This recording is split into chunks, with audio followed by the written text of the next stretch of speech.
Inside the spotlight this morning, we welcome back Ahhalia Ramdass, who's the team lead of assessment at the Children's Authority of Trinidad and Tobago. Good morning to Ahhalia. Good morning, and thank you so much for having us once more on the show. Not a problem. You're always welcome here because we need to have these conversations more and more and get people as aware as we possibly can. Yes. Now, we're talking mental health this morning, right? First of all, people seem to have this misconception that children aren't affected by mental health. They can't have mental health problems. Is that true? That is absolutely false. It's not true.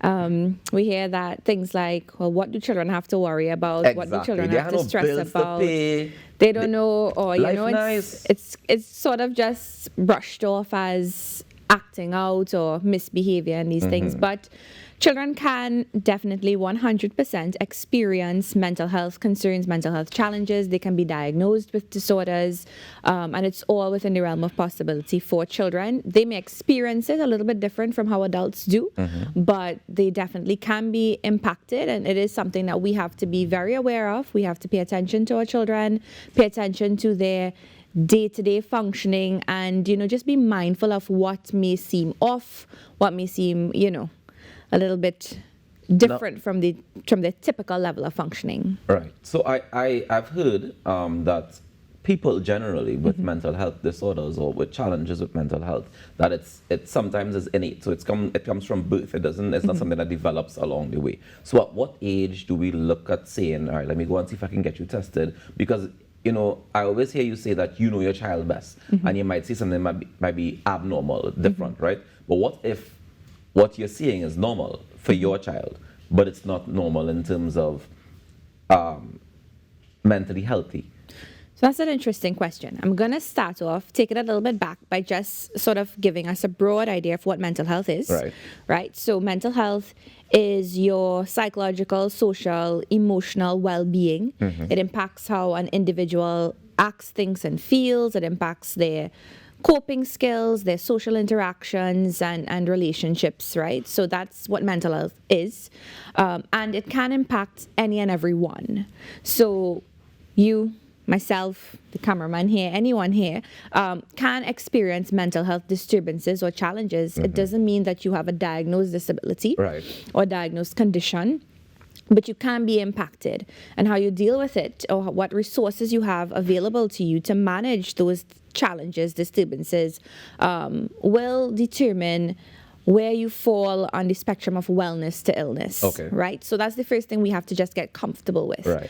Your question, though, is a very interesting one. When can we seek professional help? And you started off with that very pertinent point that I always make, that you have to have a good, solid, strong relationship with your child to know what is the normal functioning for your child versus what is a bit off, what is a bit strange, what might be abnormal, as you see. Now, very young children, we tend to look at the developmental milestones, right? And I want to say, while we have an idea of the typical developmental trajectory, there's still a little bit of wiggle room there, where children may or may not hit milestones when they're supposed to. They're supposed to, according to general knowledge, right? So there's a little bit of variance, but then there's something that is extremely off, right? So if a child is supposed to be walking at around 10 months, or standing at 10 months, walking to that 12 to 14, 15 months, sure. But if your child is not walking at 2 years or 2.5 years, then something may be off.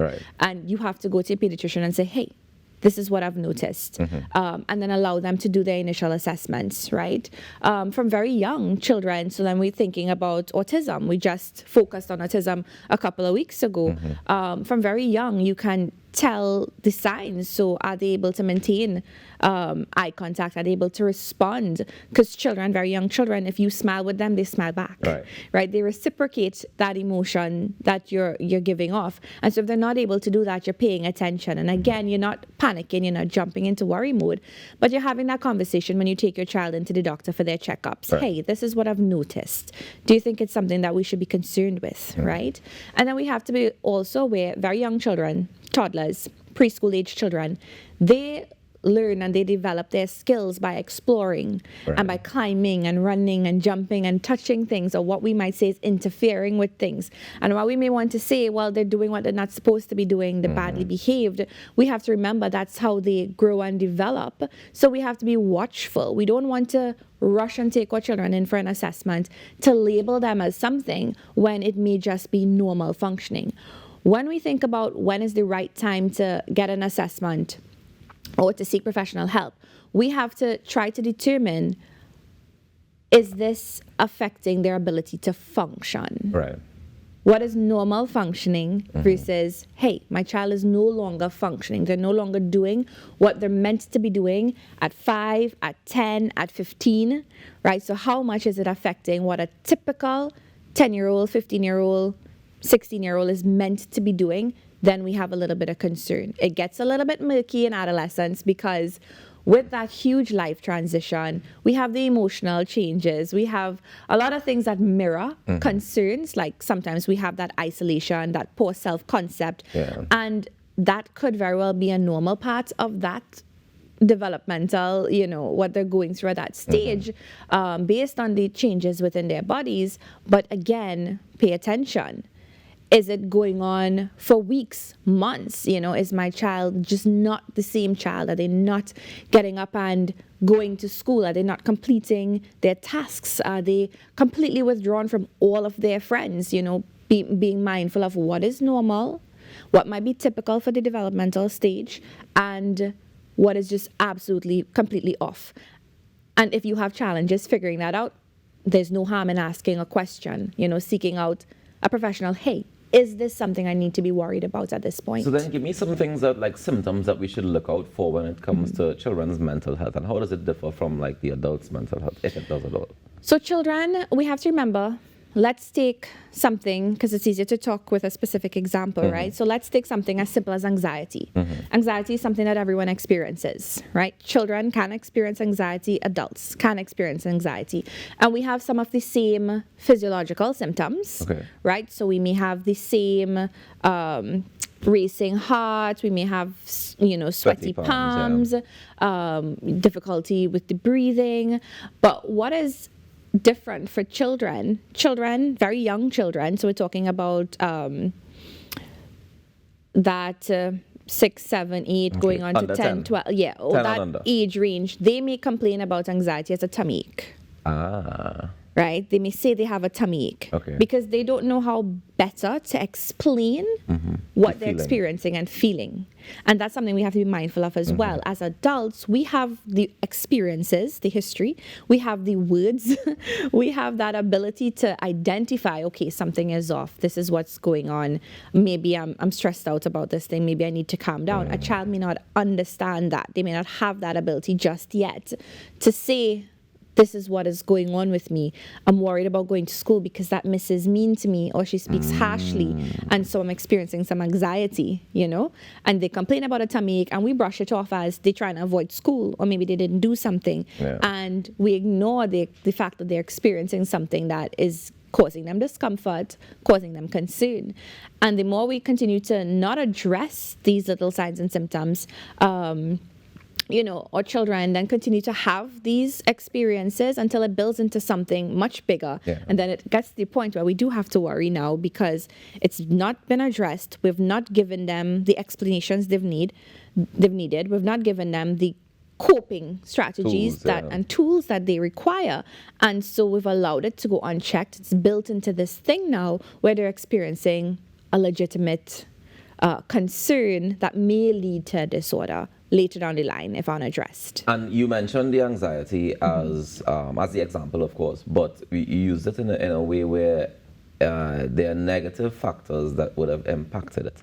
Is it also possible, because I know some people who suffer with anxiety, but they get that anxiety for even like we going out to line and they get excited about it, but they get so excited about it that they get that same level of anxiety. Is that also possible for children, where we might be having a plan for tomorrow and you're going to meet the whole family tomorrow and we're going to the water park and we're going to have a great time, and they can't sleep the night before, they get the tummy aches, they get those same things saying, but they don't have the words like you mentioned. Is that a similar? So I mean, that's excitement. Right. They're anticipating something, and so that's that. Just and it may be coupled with, oh well, what if it doesn't happen again? Right. And I really want this to happen. But I mean, we have to be able to differentiate between excitement and a anxiety. child just getting to that point where they're a little bit too excited, yeah. and just dial them back just that little bit, so that they're balanced in their approach with Tell it. me about some of the risk factors that can impact children's mental health.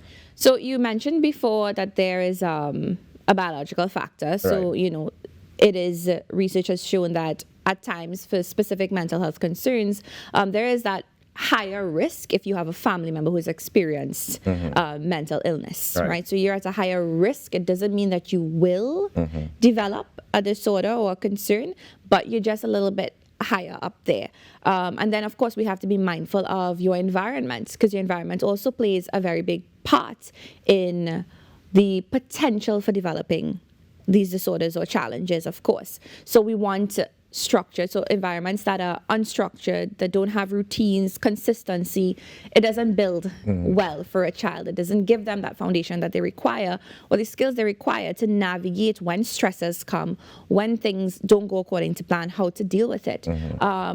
Parenting has a big part to play in that as well, because the parents are who control the environment. Right. And of course, their parenting skills as well. So if it is you as a caregiver, you also do not have appropriate regulation, appropriate coping skills, if you are not modeling the right things for your children, then the likelihood is that they've not learned it and they themselves don't know how to react when stresses come to challenge their internal resources. All right, let's talk about some of those coping mechanisms. How can we, as parents, for starters, help children to cope? What can we do? I mean, I know we can go seek professional advice, but before we get to that place, is there anything that we can do as parents to say we're going to give the children these coping mechanisms?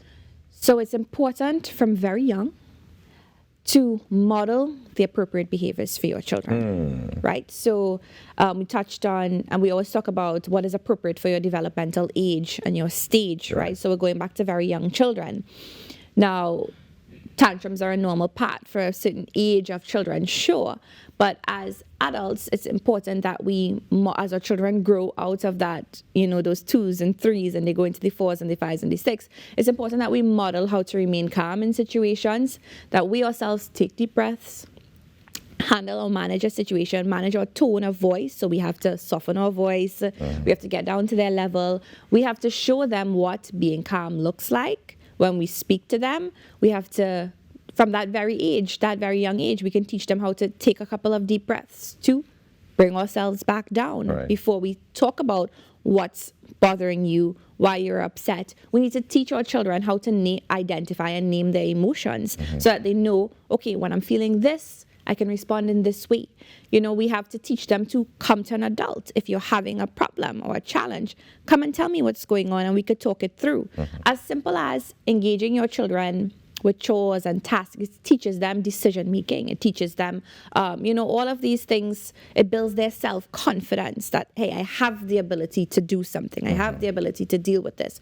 So it may seem, people they come and they expect a list of specific activities and things that we can do when coping is concerned, or when dealing with particular challenges. It all comes back down to the relationship you have with your child.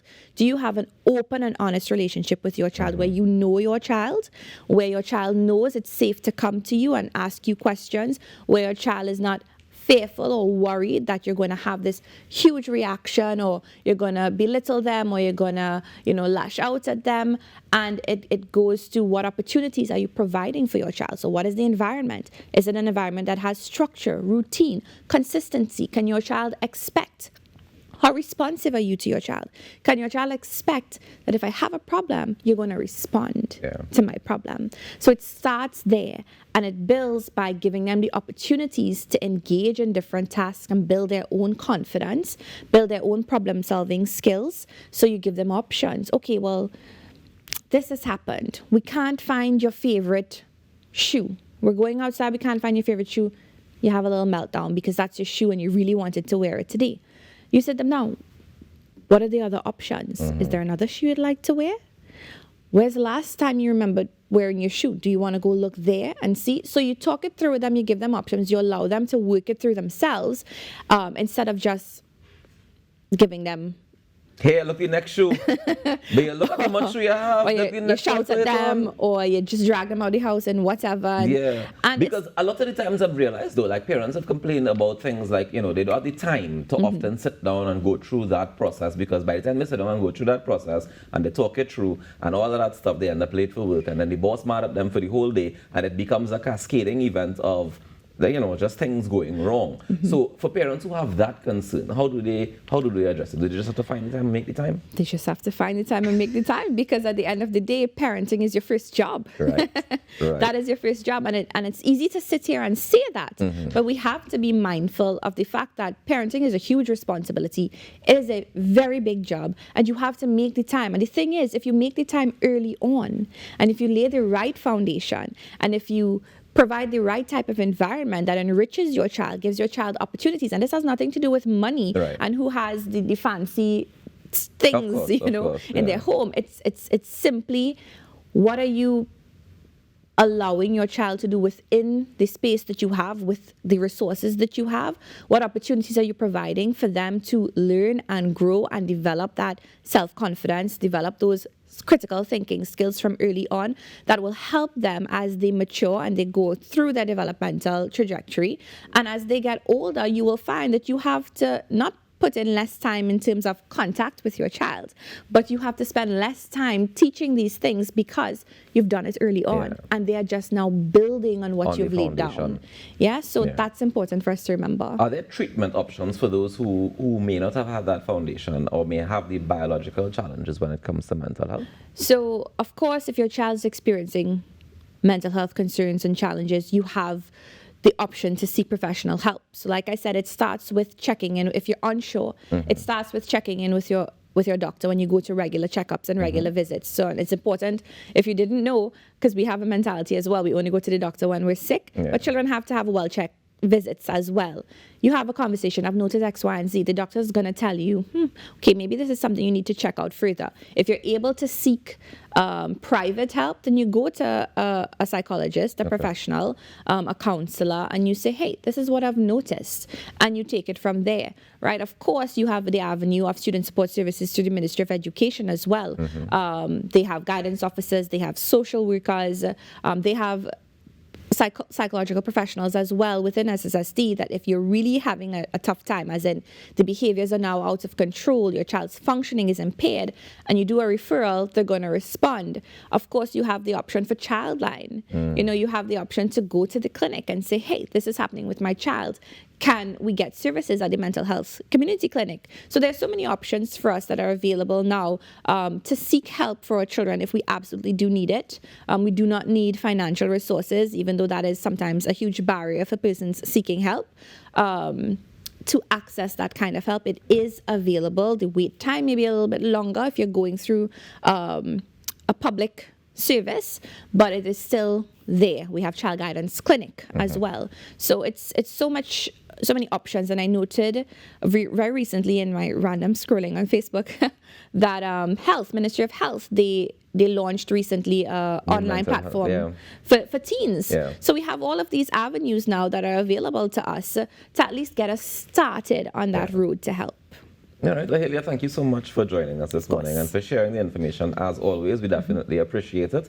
And ladies and gentlemen, I want to remind you that you can report child abuse. All you have to do is call 996, or you can call 800-2014, or the TTPS is always available as well at 999. For more information, you can check out ttchildren.org. Thank you so much, Ahhalia, for joining us this morning again. Thank you so much for having us. Not a problem. We take a quick break and we come back with more on the Now Morning Show. Stay tuned.